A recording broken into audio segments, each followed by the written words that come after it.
Hello students, कैसे हैं आप लोग। आई होप अच्छे ही होंगे। तो प्यारे बच्चों, आज हम लेकर आए हैं क्लास 9 का physics chapter 2 force and law of motion, जो बेहद ही इंटरेस्टिंग चैप्टर है, जिसमें हम लोग स्टडी करेंगे force, Newton laws of motion, momentum and conservation of momentum. चलिए बच्चों स्टार्ट करते हैं। तो चैप्टर का नेम है force and law of motion. देखिए बच्चों, फोर्स क्या है, इस चीज को हम लोग पहले से ही कुछ जानते हैं कि किसी ऑब्जेक्ट को एक जगह से दूसरी जगह लेके जाना है तो फोर्स लगाना है। तो फोर्स क्या है, इसका डेफिनेशन क्या है, इसको हम लोग देखेंगे आज। तो बच्चों यहां पे देखिए लिखा है फोर्स एन एक्सटर्नल एजेंसी। एक एक्सटर्नल एजेंसी है जो विच कैन चेंज, जो क्या कर सकता है, चेंज कर सकता है। विच can change the position of object, किसी ऑब्जेक्ट के पोजीशन को चेंज कर सकता है, और ट्राई टू चेंज, या फिर कोशिश कर सकता है, इज कॉल्ड फोर्स। जैसे सपोज करो कि यहां पे ये एक ऑब्जेक्ट है, ये ऑब्जेक्ट है, और इस ऑब्जेक्ट को, ये एक लड़का खड़ा है और इस ऑब्जेक्ट को एक जगह से दूसरे जगह लेके जाना चाहता है, यहां पे लेके जाना चाहता है। ठीक, या तो ये इसको लेके जा पाएगा या फिर लेके जाने की कोशिश करेगा। तो यहां पे अगर ये इसको इस पोजीशन से इस पोजीशन पे लेके आ रहा है, तो वो क्या है, एक फोर्स है जो इसको, इस ऑब्जेक्ट का जो मास है m, जिसको एक जगह से रिप्लेस करके दूसरे जगह पे लेके जा रहा है। अगर ये नहीं लेके जा पाएगा तो क्या करेगा, कोशिश करेगा। तो फोर्स के डेफिनेशन में या तो वो कोशिश करेगा या फिर उसको लेके जाएगा। जैसे सपोज दैट कि ये एक वॉल है, इस वॉल को अगर हम प्रेस कर रहे हैं तो क्या ये वॉल एक जगह से दूसरी जगह जा रहा है, नहीं जा रहा है।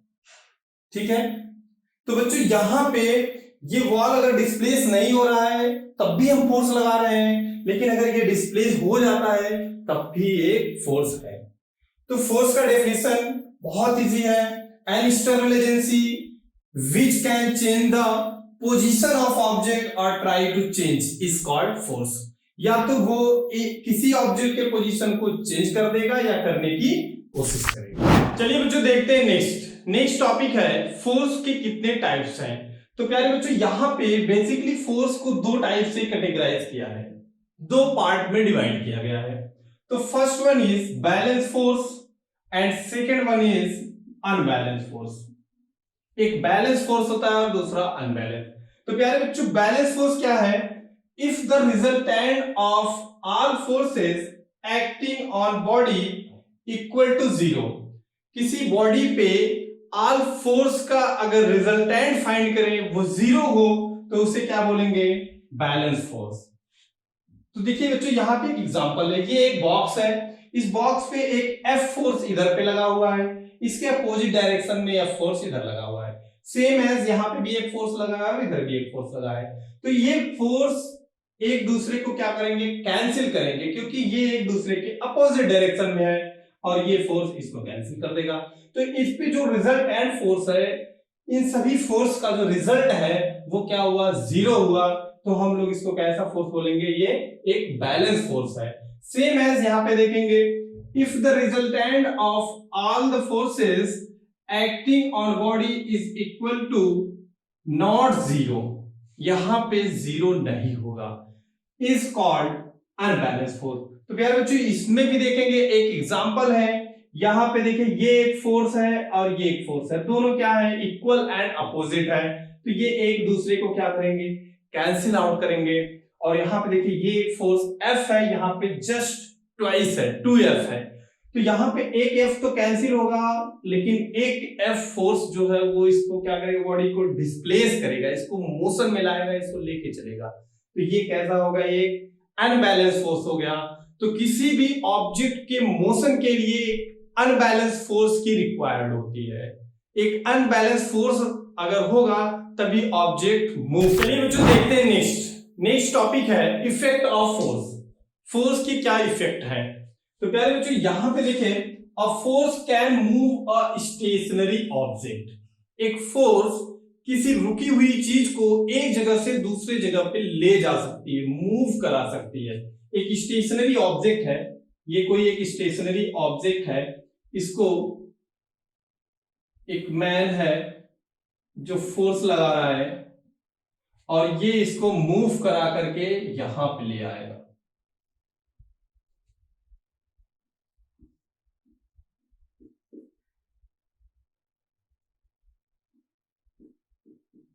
ठीक है बच्चों, तो यहां पे एक फोर्स ही है जो इस ऑब्जेक्ट को एक जगह से दूसरे जगह पे ले जा सकता है। तो ये इसका फर्स्ट इफेक्ट है।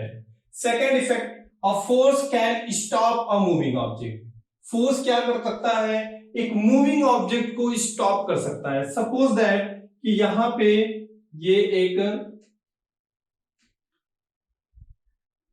एक रोड है और इस रोड पे एक कार आ रही है, यहाँ पे एक कार आ रही है और इसके आगे एक आदमी खड़ा होकर के इसे क्या कर रहा है, रोक रहा है। ऐसा आप लोग करिएगा मत, नहीं तो एक्सीडेंट होगा और बहुत तगड़ा आपको चोट लगेगा। तो प्लीज ऐसा नहीं करेंगे। लेकिन मैं आपको ये समझाने की कोशिश कर रहा हूं कि क्या ये कार को ये मैन रोक सकता है, नहीं रोक सकता है। लेकिन अगर कार की स्पीड बहुत कम है, बहुत ही कम है, तो वो आगे खड़ा होकर उसको रोक भी सकता है। तो ये यहाँ पे अगर बहुत स्ट्रांग फोर्स लगाया जाए तो ये कार भी रुक जाएगी। तो कोई मूविंग ऑब्जेक्ट है, इसको रोकने के लिए किसी फोर्स की ही जरूरत होती है, तो यहाँ फोर्स लगा करके इसको रोका जा सकता है। And third, a force can change the direction and shape speed of moving object. तो प्यारे बच्चों यहां पे देखिए, कोई अगर फोर्स लगाए तो किसी मूविंग ऑब्जेक्ट का डायरेक्शन और उसका स्पीड भी चेंज कर सकता है। सपोज दैट कि ये एक वैन है, ये या कोई ऑब्जेक्ट है, मूव कर रहा है। अगर इस पे फोर्स लगाया जाए, इस पे ऐसे फोर्स लगाया जाए तो इसका डायरेक्शन चेंज हो जाएगा। ये कुछ इस तरीके से मूव कर जाएगा ऐसे, क्योंकि इस पे एक फोर्स इधर से लगाया गया है। और अगर इसकी स्पीड बढ़ानी है, इस पे एक फोर्स इधर से पीछे से फोर्स लगा देंगे तो इसकी स्पीड क्या हो जाएगी, बढ़ जाएगी। नेक्स्ट है, अ force can change the shape and size of object. किसी ऑब्जेक्ट की शेप साइज को चेंज करना है तो आप फोर्स उस पर लगा करके कर सकते हैं। जैसे ये एक ऑब्जेक्ट है, इस ऑब्जेक्ट पे अगर आप यहां से फोर्स लगा दिए और यहां से भी फोर्स लगा दिए तो इसका साइज कुछ इस टाइप से हो गया ऐसे। तो ये फोर्स की वजह से हुआ, इसका शेप साइज चेंज हो गया। ठीक है बच्चों, तो फोर्स के क्या इफेक्ट है यहां पे हमने 4 पॉइंट में डिस्कस किया। चलिए बच्चों देखते हैं नेक्स्ट टॉपिक है Newton's law of motion. Newton first law of motion. Newton के 3 लॉ हैं, तो इसमें हम लोग फर्स्ट लॉ ऑफ मोशन को डिस्कस करेंगे। तो प्यारे बच्चों, Newton first law of motion क्या है, a body at rest will remain at rest. अगर कोई बॉडी रेस्ट में है तो वो हमेशा रेस्ट में रहेगा। ठीक है, कोई चीज अगर एक जगह पे पड़ा है तो पड़ा रहेगा। जैसे आपके क्लास में चेयर है, डेस्क है, बेंच है, व्हाइट बोर्ड है, तो कुछ भी चीजें जो आपको दिख रहा है रेस्ट में है, एक जगह पड़ा हुआ है तो वो पड़ा ही रहेगा। एंड नेक्स्ट क्या कर रहे हैं, and a body in motion will continue in motion in a straight line with a uniform speed। अगर कोई बॉडी मोशन में है, एक स्ट्रेट लाइन में है, एक यूनिफॉर्म स्पीड से चल रहा है, तो वो हमेशा चलता ही रहेगा, कंटिन्यू चलता रहेगा। तो आपके माइंड में एक क्वेश्चन आ रहा होगा कि अगर कोई चीज मूव कर रहा है तो रेस्ट में क्यों आ जाता है? क्योंकि वहां पे एक फोर्स लग रहा होता है जिसको हम लोग फोर्स ऑफ फ्रिक्शन बोलते हैं। अगर फोर्स ऑफ फ्रिक्शन नहीं होता तो कोई भी बॉडी कंटिन्यू एक स्ट्रेट लाइन में, एक फाइनाइट डायरेक्शन में चल रहा होता है, कंटिन्यू चलता रहता। And unless it is compelled bye an external force. जब तक हम एक एक्सटर्नल फोर्स नहीं लगाएंगे तो बॉडी रेस्ट में है तो रेस्ट में रहेगा, मोशन में एक स्ट्रेट लाइन यूनिफॉर्म मोशन में है तो एक स्ट्रेट लाइन यूनिफॉर्म मोशन में ही रहेगा। अगर हम फोर्स लगाएंगे तो मोशन से रेस्ट में और रेस्ट से मोशन में बॉडी आएगा।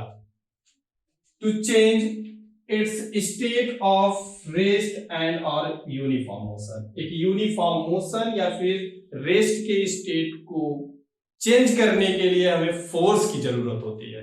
तो इनका फर्स्ट लॉ बिल्कुल क्लियर है, a body at rest will remain at rest and a body in motion will continue in motion in a straight line with a uniform speed unless it is compelled by an external force to change its state of rest or of uniform motion। चलिए बच्चों देखते हैं next है inertia. तो प्यारे बच्चों what is inertia? Inertia क्या है?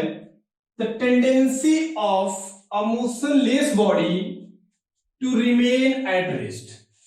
कोई मोशनलेस बॉडी है, उसकी टेंडेंसी होती है कि वो हमेशा रेस्ट में रहे। मोशनलेस का मतलब जो मोशन नहीं कर रहा है, जो रेस्ट में है, उसकी क्या टेंडेंसी है? हमेशा रेस्ट में रहने की। एक एग्जांपल देखेंगे, सपोज करो कि ये कोई एक बॉडी है जिसका मास है m, यहां पे एक लड़का आता है और इस पे फोर्स लगाने लगता है, इसको मोशन कराने की कोशिश कर रहा है, इसको एक जगह से दूसरे जगह ले जाने की कोशिश कर रहा है।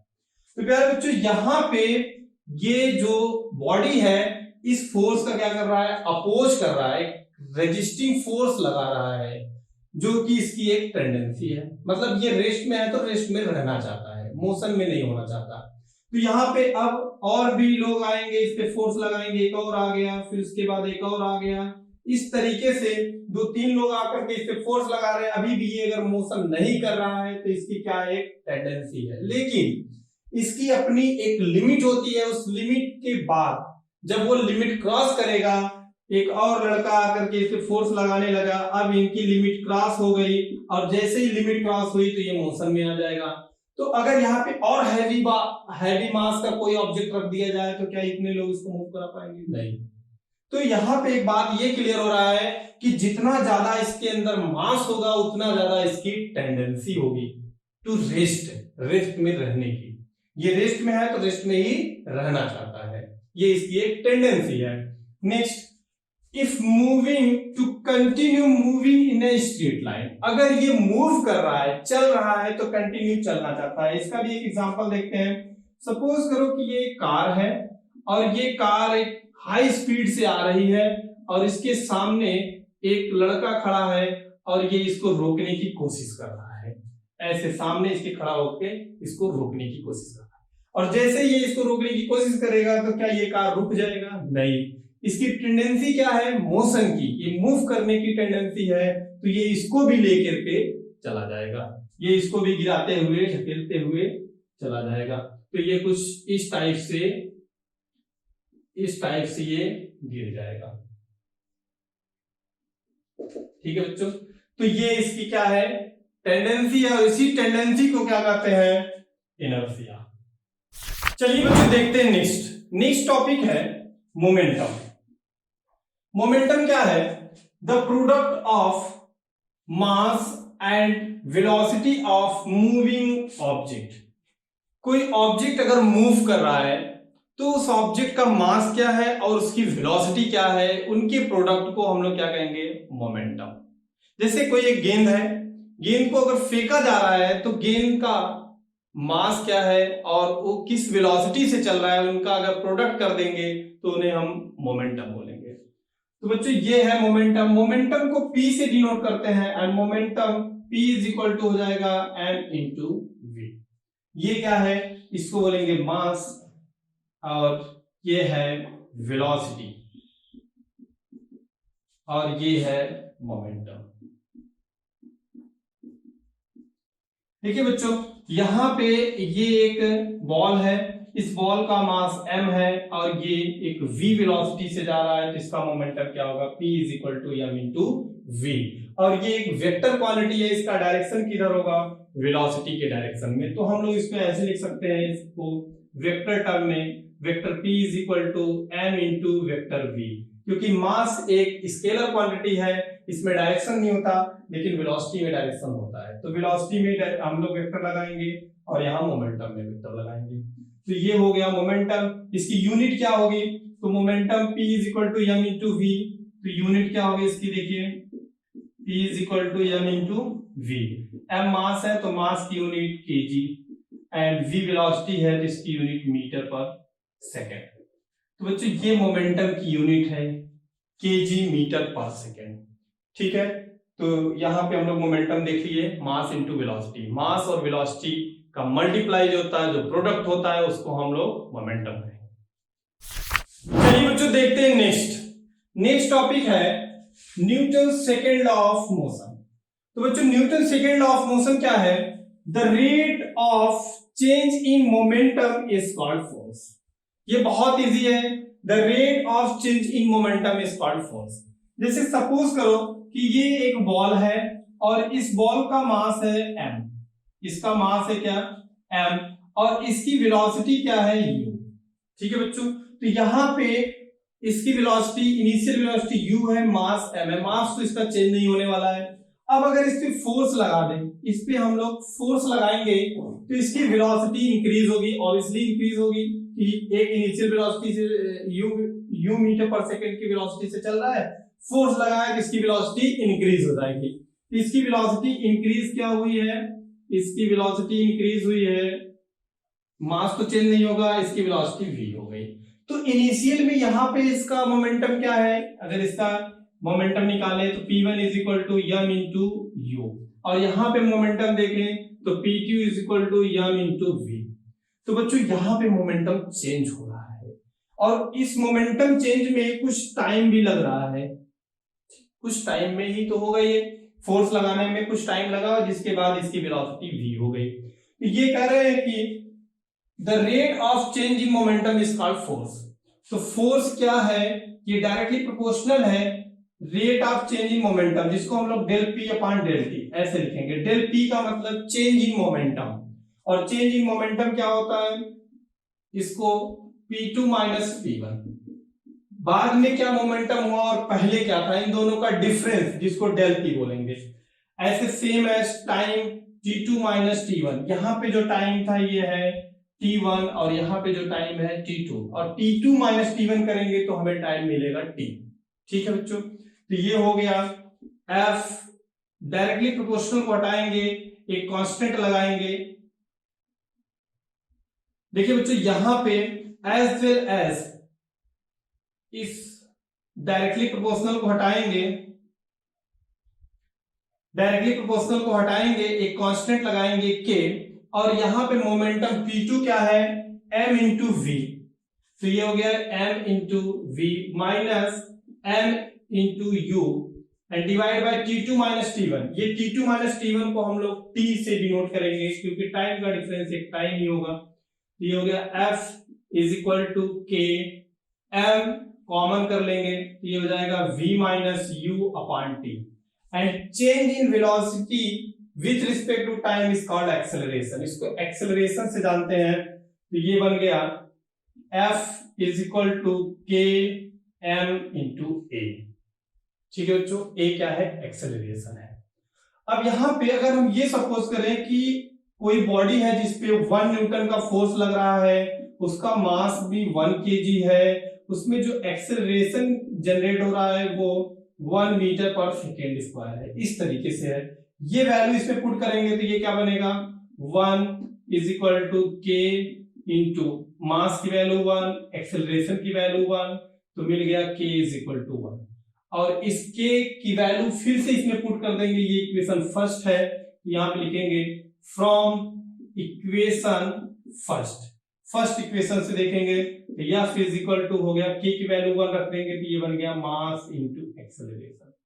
तो बच्चों ये है फोर्स का फार्मूला, जो कि सेकेंड लॉ ऑफ मोशन से है। चलिए बच्चों देखते हैं नेक्स्ट क्वेश्चन दिया है, calculate the force required to impart to a car a velocity 15 metre per second in 10 second starting from rest. कोई कार है जो रेस्ट से स्टार्ट हो रहा है, मतलब 0 मीटर पर सेकेंड इसकी वेलोसिटी है, मतलब ये रेस्ट में है तो इसकी वेलोसिटी क्या है? ये 0 है, ठीक, 0 मीटर पर सेकेंड। तो इस कार की वेलोसिटी, इनिशियल वेलोसिटी 0 है। नेक्स्ट कह रहे हैं कि 30 मीटर पर सेकेंड इसको करना है, कितना फोर्स लगाएं कि इसकी वेलोसिटी 30 मीटर पर सेकेंड होता है, और टाइम दिया है t is equal to 10 second. ठीक है बच्चों, तो यहाँ पे फोर्स का formula F is equal to m into A. Mass इसका गिवन है, मास यहाँ पे दिया है कितना 1500 केजी, इसका मास है 1500 केजी। ठीक है बच्चों, तो मास दिया है, एक्सेलरेशन नहीं दिया है, तो एक्सेलरेशन हम लोग फाइंड कर लेंगे। Acceleration a is equal to v minus U upon T, ये होता है a is equal to v की वैल्यू दिया है यहाँ पे 30 माइनस 0 डिवाइड बाई टाइम दिया है 10 सेकेंड, तो ये 10 सेकेंड रख देंगे तो यहाँ मिल गया 3 मीटर पर सेकेंड स्क्वायर। तो बच्चों यहाँ पे पुट कर देंगे F is equal to mass 1500 into acceleration 3, ये हो जाएगा F इज इक्वल टू 4500 और फोर्स की जो यूनिट है वो है न्यूटन। तो बच्चों ये बन गया 4500 न्यूटन। बच्चों यहाँ पे जो मोमेंटम है या सेकेंड लॉ ऑफ मोशन है, जिसमें हम लोग इसका एप्लीकेशन देखने के लिए चलिए बच्चों देखते हैं। नेक्स्ट टॉपिक है Newton's third law of motion. तो बच्चों Newton's third law of motion क्या है? To every action there is an equal and opposite reaction.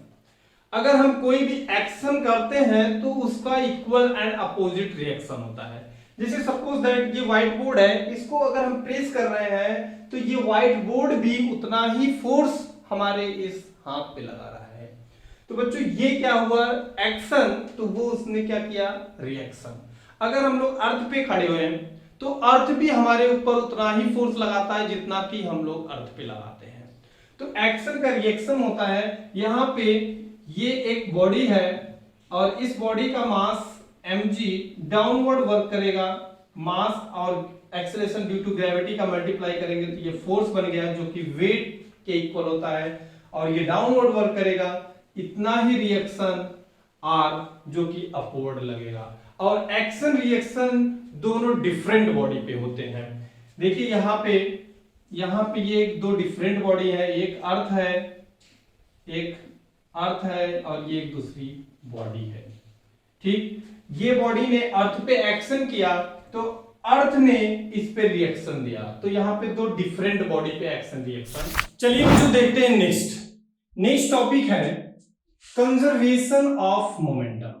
बच्चों कंजर्वेशन से क्या मतलब होता है? जो चीजें ना तो क्रिएट किया जा सके और ना तो डिस्ट्रॉय किया जा सके, केवल ट्रांसफॉर्म किया जाए एक जगह से दूसरे जगह से, एक बॉडी से दूसरे बॉडी में।